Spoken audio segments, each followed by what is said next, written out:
Welcome to special analysis. నేను రమా మండువా. ఈరోజు అనాలిసిస్లో భాగంగా మనం తీసుకోబోతున్న టాపిక్ ఏంటంటే రోజా తీరు మీద, ఆమె వ్యవహరిస్తున్న విధానం మీద స్టిల్ వైసీపీలో ఒక అసంతృప్తి అయితే కనిపిస్తూ ఉంది. ఎందుకంటే గత కొన్ని రోజులుగా రోజా వ్యవహరిస్తున్న తీరు, ఏదైతే పార్టీ కోసం మాట్లాడాల్సిన సందర్భంలో ఆ ముందుకొచ్చి ఆమె అదే యారగెన్సీతో, గతంలో ఎలాగైతే తన యారగెన్సీతోని తన యాటిట్యూడ్తోని పార్టీకి డ్యామేజ్ చేసిందో అదే వ్యవహార శైలిని, అదే తీరును మళ్ళీ ఆమె రిపీట్ చేసేందుకు ప్రయత్నిస్తున్న విధానం ఏదైతే ఉందో, ఇదంతా కూడా ఆ పార్టీ మహిళా నేతలనే కాదు, ఆ పార్టీలో ఉన్న మిగతా నేతలను కూడా, సీనియర్ నేతలను సైతం డైలమాలో పడేస్తోంది. మరొకసారి రోజాను ముందు పెట్టి జగన్మోహన్ రెడ్డి రాజకీయం చేస్తే ఇది మనకు మరోసారి రోజా కారణంగా పార్టీ డ్యామేజ్ కావడం ఖాయమన్న అంచనా కూడా కొంతమందిలో ఉంది. ఎందుకంటే మొన్నటి ఎన్నికల్లో ఆ పార్టీ ఓడిపోవడానికి కారణం ఇలాంటి పిడికెడు మంది నేతలే. నిజానికి మనం చూసినట్లయితే వైఎస్ఆర్సీపీ తరపున ఎంపీలు, ఎమ్మెల్యేలు, మంత్రులు, మాజీలు, తాజాలు దాదాపు పేరున్న నేతలు ఒక 500 మంది ఉండుంటారు. మిగతా ద్వితీయ శ్రేణి నేతలను తీసేసుకున్న టాప్ మోస్ట్ లీడర్స్ అనేవాళ్ళు ఒక 500 మంది ఉండుంటారు. ఆ 500 మంది లీడర్స్లో ఆ 5 ఏళ్ల పాటు కూడా ఎవరు కూడా ఈ స్థాయిలో ముందుకొచ్చి మాట్లాడలేదు, గట్టు తగిన గోదావరిలా మాట్లాడలేదు, పార్టీని పూర్తి స్థాయిలో డిఫెన్స్లో పడేయలేదు. ఆ పిడికడు మంది మాత్రమే, ఒక కొడాలి నాని, ఒక వంశీ, ఒక ద్వారంపూడి, ఒక గుడివాడ లాంటి వాళ్ళు మాత్రమే ఎప్పుడు కూడా మాట్లాడుతూ, మీడియాలో మాట్లాడుతూ జగన్మోహన్ రెడ్డి స్కిన్ సేవ్ చేసేందుకు ఎంత దూరమైనా వెళ్ళేవాళ్ళు. అలాంటి వాళ్ళలో ముందు వరుసలో ఉండేది రోజా మాత్రమే. అందులో ఎవ్వరికీ సందేహం లేదు. ఎందుకంటే ఆమె టీడీపీ నుంచి రాజకీయ రంగేట్రం చేశారు. ఒక గ్లామర్ హీరోయిన్గా ఇండస్ట్రీలో పేరు, శివప్రసాద్ లాంటి వాళ్ళ దివంగత ఎంపీ అయిన టీడీపీ. దెన్ అలాంటి వాళ్ళ సహకారంతో ఆమె అటు సినిమాల్లోకి కానీ, ఆ తర్వాత రాజకీయాల్లోకి కానీ వచ్చారు. టీడీపీలో 2 సార్లు టికెట్ ఇస్తే ఆమె ఓడిపోవడం జరిగింది, నగరి నుంచి, అదేవిధంగా చంద్రగిరి నుంచి. అక్కడి నుంచి మనం చూసినట్లయితే ఆ తర్వాత రోజుల్లో ఆమెకు తెలుగు మహిళా అధ్యక్షుల పదవి కూడా ఇచ్చున్నారు. ఆ టైంలోనే ఆమె వైఎస్ని కలిశారు. వైఎస్కి బొకే ఇచ్చిన తర్వాత ఆయన హెలికాప్టర్ మామూలు చనిపోయారు. అండ్ దాన్ని జగన్మోహన్ రెడ్డి కలిసిన తర్వాత ఆయన జైలుకి వెళ్ళారు. అప్పట్లో అందుకే ఆమె గంగా భవాని లాంటి వాళ్ళు కాంగ్రెస్ మహిళా అధ్యక్షురాలుగా ఉండి రోజాకు ఒక ఐరన్ లెగ్ అని బిరుదు కూడా ఇవ్వడం జరిగింది. దెన్ ఆ తర్వాత జగన్మోహన్ రెడ్డి జైలు నుంచి బయటకు వచ్చిన తర్వాత ఆమె టీడీపీని వీడి వైఎస్ఆర్సీపీలో చేరారు. ఆమెకు అక్కడ కూడా మహిళా అధ్యక్షురాలు పదవి ఇచ్చున్నారు. 14లో గాలి ముద్దుకృష్ణ నాయుడు లాంటి వాళ్ళని ఓడించి ఆమె ఎమ్మెల్యే అయ్యారు. చాలా ఎమోషనల్ కూడా ఆమె. నేను ఒక యుద్ధమే చేశానంటూ కూడా చాలా ఎమోషనల్ అయ్యారు ఆవిడ ఫస్ట్ టైం అసెంబ్లీలో అడుగుపెట్టిన సమయంలో. అక్కడి నుంచి చూస్తే ఆ రోజు టీడీపీ అధికారంలో ఉంది. అటు అసెంబ్లీనా లేకపోతే బయట, అది ప్రెస్ మీటా లేకపోతే జగన్మోహన్ రెడ్డి దగ్గర ఇంట్లో మాట్లాడే విషయమా. సో ఇష్యూ ఏదైనా సరే రోజా తను మాట్లాడుతున్న విధానం, కాంటెంపరీ మహిళా నేతల్లో ఎవరు కూడా అంత వాయిస్ ఉన్న నేత లేరు. అదే ఆమె సబ్జెక్ట్ మీద ఫోకస్ పెడితే రోజా కన్నా ఎలిగెంట్గా ముందుకెళ్ళే వాళ్ళు ఎవరు ఉండేవాళ్ళు కాదు. బట్ రోజా దీనంతా వదిలిపెట్టేసి ఎప్పుడు కూడా ఒక పరుష పదజాలంతో, ఒక బూతుల్ని ఎండార్స్ చేసే విధంగా, ఎక్కడా కూడా ఒక మహిళ ఇలాగ మాట్లాడుతుంది అని ఎవరు అనుకోని విధంగా మాట్లాడిన తీరు చాలాసార్లు ఆమెను వార్తల్లో ఉంచుతూ వచ్చింది.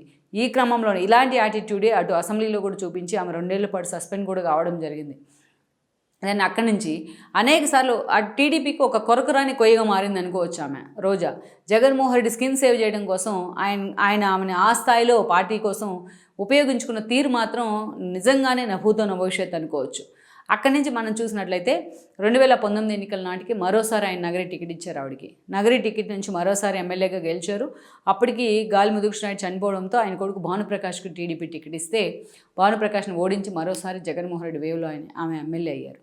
ఫస్ట్ క్యాబినెట్లో ఆమెకు మంత్రి పదవి ఉంటుందనుకున్నప్పటికీ అప్పుడు ఏవీఐసి ఇవ్వడం జరిగింది జగన్మోహన్ రెడ్డి. బట్ 2.5 ఏళ్ల తర్వాత క్యాబినెట్ ఎక్స్పాన్షన్లో భాగంగా ఆమెకి టూరిజం శాఖ మినిస్ట్రీ ఇచ్చున్నారు. తన శాఖ కంటే, అసలు తన శాఖ మీద పట్టు కంటే మిగతా విషయాల్లోనే ఎప్పుడు కూడా ఆవిడ హైలైట్ అవుతూ ఉండేవాళ్ళు. అది లోకేష్ అయినా, చంద్రబాబు అయినా, పవన్ కళ్యాణ్ అయినా, వాళ్ళ పిల్లలైనా, వాళ్ళ ఫ్యామిలీలైనా, అటు ఆడోళ్ళైనా, ఇటు మగోళ్ళైనా, ఎవరినైనా సరే అదే స్థాయిలో టార్గెట్ చేస్తూ తన ఒక పరుష పదజాలంతో, తన శాఖ ఏంటి, తను ఒక మహిళను ఇలాంటి మాట్లాడితే సమాజానికి ఏం మెసేజ్ ఇస్తున్నారు అన్న విషయం కూడా మర్చిపోయి ఆవిడ అనేక సార్లు గట్టు తెగిన గోదావరిలా మాట్లాడిన తీరు మాత్రం ఆ పార్టీకి కూడా డ్యామేజ్ చేసింది, ఆమెను కూడా వ్యక్తిగతంగా డ్యామేజ్ చేసింది. ఎన్నోసార్లు రోజా మీడియా ముందు కన్నీళ్ళు పెట్టుకున్నారు, తన పిల్లల్ని కూడా ట్రోల్ చేస్తున్నారు అనేది. ఇంకా మనం ఇక్కడ చూసినట్లయితే రోజా ఒక్కతే మహిళ అనేది కాదు. వైఎస్ఆర్సీపీ నుంచి చాలామంది, పుష్ప శ్రీవాణి లాంటి వాళ్ళు డిప్యూటీ సీఎంలుగా పనిచేశారు, సుచరిత లాంటి వాళ్ళు హోమ్ మినిస్టర్గా పనిచేశారు, ఆవిడ తర్వాత వనిత లాంటి వాళ్ళు హోమ్ మినిస్టర్గా పనిచేశారు, ఒక విశ్వేశ్వర కళావతి మొదలుకొని ఎంతోమంది మహిళని, అనురాధ లాంటి వాళ్ళ వరకు ఎంతోమంది మహిళా నేతలు ఉన్నారు, ఈవెన్ వాసిరెడ్డి పద్మ వరకు. వాళ్ళెవరి మీద కూడా ఈ స్థాయిలో ట్రోల్స్ జరగలేదు, వాళ్ళెవరి మీద కూడా ఈ స్థాయిలో ప్రత్యర్థులు దాడి చేయలేదు, వాళ్ళెవరి మీద కూడా సోషల్ మీడియాలో ఆ స్థాయిలో విగ్రస్గా విరుచుకుపడలేదు ఎవరు కూడా అపోనెంట్ క్యాడర్స్. కానీ రోజా అంటేనే ఆ స్థాయిలో అంతా ఒక ఆమె పేరు ఎత్తితేనే ఆ స్థాయిలో సోషల్ మీడియా విరుచుకుపడే విధంగా కామన్ మ్యాన్ పొలిటీషియన్ తేడా లేకుండా ఆ స్థాయిలో ఆమె అంత బ్యాడ్ నేమ్ క్రియేట్ చేసుకోగలిగారు. అది సెల్ఫ్ గోలే. జగన్మోహన్ రెడ్డిని సేవ్ చేసే క్రమంలో కొంత దూరం వరకు వెళ్తే ఎవరైనా యాక్సెప్ట్ చేయొచ్చు. ఈరోజు తన కెరీర్ మీద ఆవిడ దెబ్బేసుకో ఉన్నారు. 5 ఏళ్ల పాటు ఆమె చేసిన వికృత క్రీడక ఫలితమే ఇది అనుకోవచ్చు. దెన్ మొన్నటి ఎన్నికల్లో ఆవిడ ఓడిపోవడం జరిగింది. ఓడిపోయిన తర్వాత తిరుమల టికెట్ల వ్యవహారం నుంచి, తిరుమలలో టికెట్ల గోల్మాల్ వ్యవహారం దగ్గర నుంచి, అక్రమ దర్శనాల దగ్గర నుంచి, అదేవిధంగా ఈరోజు చూసినట్టయితే రుషికొండలో ఒక టూరిజం శాఖ మినిస్టర్గా ఉండి రుషికొండలో ప్రైవేట్ బిల్డింగ్లకు కట్టడానికి అనుమతి ఇవ్వడం వరకు అనేక రకాల కేసుల్లో ఆవిడ ఉంది ఈ రోజున. ఇక ఈ భయంతోనే ఆమె కొద్ది రోజులు తన కాన్స్టిట్యున్సీని కూడా వదిలిపెట్టి వెళ్ళడం జరిగింది. స్థానికంగా కేజే శాంతి లాంటి వాళ్ళు కూడా ఆమె తీరును చాలా తీవ్రంగా వ్యతిరేకిస్తే కొన్ని రోజులు చెన్నైలో ఉన్నారు. అక్కడ కూడా కాంట్రవర్సీ చేసి మీడియాకి ఎక్కారు. దెన్ ఇక ఇటీవల తిరుమల లడ్డూ లాంటి వ్యవహారం తెర మీదకి వచ్చినప్పుడు రోజా లేని లోటు ఏందో అనేది జగన్మోహన్ రెడ్డికి తెలిసి ఉండొచ్చు. అప్పుడు ఆమెను పిలిచి ఆమెని కీలక బాధ్యతలు మళ్ళీ అలాగే మాట్లాడాలని కూడా ఆమెకు బాధ్యతలు ఇచ్చారు. అయితే కేజే శాంతి లాంటి వాళ్ళని కనుక తీసేస్తే పార్టీ నుంచి తాను పార్టీలోకి వస్తాను అంటూ కూడా ఆమె ఒక అల్టిమేటం ఇస్తే జగన్మోహన్ సాయంత్రానికి కేజే శాంతితో పాటు ఆవిడ భర్త కుమార్ని కూడా పార్టీ నుంచి ఎక్స్పెల్ చేశారు. బట్ పెద్దిరెడ్డి అనుచరులు వాళ్ళు పెద్దిరెడ్డికి మాట మాత్రం చెప్పకుండా రోజా మాట విని ఆ రోజు జగన్మోహన్ రెడ్డి అలా చేసిన తీరుతో ఇప్పటికీ పెద్దిరెడ్డి సఫికేషన్ ఫీల్ అవుతూ ఉన్నారు ఆ పార్టీలో. బట్ కారణాలు ఏవైనా రోజా వాయిస్ను పార్టీ కోసం ఉపయోగించుకోవాలంటే ఆమెను అలాగే ప్రమోట్ చేయాలని కూడా జగన్మోహన్ రెడ్డి డిసైడ్ అయినట్టున్నారు. ఇక ఈరోజు చూస్తే అప్పటి నుంచి కూడా రోజా మరోసారి రెచ్చిపోతూ ఉన్నారు. ఏ ఇష్యూ జరిగినా ట్వీట్లతోని, అదేవిధంగా ప్రతి దానికి కూడా చంద్రబాబు నాయుడునో పవన్ కళ్యాణ్ బాధ్యత చేస్తూ ప్రతిరోజు కూడా వార్తల్లోకి ఎక్కుతూ ఉన్నారు ట్వీట్లతో, సోషల్ మీడియా వేదికగా. సో ఇలాంటి పరిస్థితుల్లో ఆ పార్టీలో నడుస్తున్న చర్చ ఏంటంటే అదే విషయాన్ని చంద్రబాబు నాయుడు రిజైన్ చేయొచ్చనో లేకపోతే పవన్ కళ్యాణ్ బాధ్యత వహించాలనో ఏదైనా ఇష్యూ జరిగితే డిమాండ్ చేయడం సహజమే ప్రతిపక్షాల నుంచి. అదే చాలా వాక్శుద్ధితో చాలా నీట్గా చెప్పొచ్చు, చాలా ఎలాగైతే మిగతా నేతలు మాట్లాడుతూ ఉన్నారో అలాగ పొలైట్గా కూడా చెప్పొచ్చు.